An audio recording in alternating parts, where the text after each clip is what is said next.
Doctor ইউনূসের নেতৃত্বাধীন অন্তর্বর্তী সরকারের বয়স সামনের মাসে ১ বছর পূর্ণ করতে যাচ্ছে। গবেষণা প্রতিষ্ঠান ইন্টারন্যাশনাল ক্রাইসিস গ্রুপের মতে, অন্তর্বর্তী সরকারের মধুচন্দ্রিমা পুরোপুরি শেষ হওয়ায় এই বছর রাজনৈতিক চ্যালেঞ্জ বাড়তে পারে। দেশের রাজনীতি, অর্থনীতি ও আইন শৃঙ্খলা পরিস্থিতি নিয়ে নানা মহলে উদ্বেগ বাড়ছে। দেশি বিদেশি বিশ্লেষকরা বলছেন, এই সরকারের প্রতি প্রাথমিক সমর্থন কমে গেছে আর এখন এর বিদায়ের সময় এসে গেছে।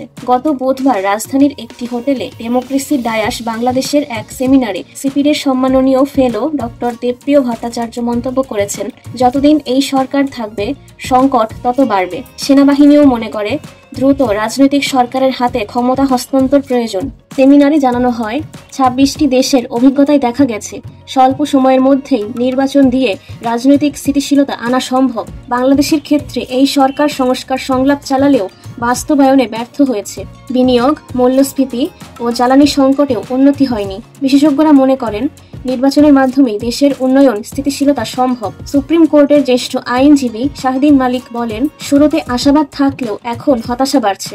নির্বাচনের বিকল্প নেই। ঢাকা বিশ্ববিদ্যালয়ের অধ্যাপক সাব্বির আহমেদ বলেন, নির্বাচন অধ্যাপক ইউনূসের অধীনেই হতে পারে, তবে তার আগে প্রয়োজন সব পক্ষের স্বার্থ সংরক্ষণ ও পতিত স্বৈরাচার ফিরতে না দেওয়ার ব্যবস্থা। সব মিলিয়ে আলোচনায় এখন এক্সিট অন্তর্বর্তী সরকারের বিদায় ও অংশগ্রহণমূলক নির্বাচনের তাগিদ সবচেয়ে গুরুত্বপূর্ণ হয়ে উঠেছে। মাইমুনা ইসলাম জিদনি, বার্তাবাহক 24।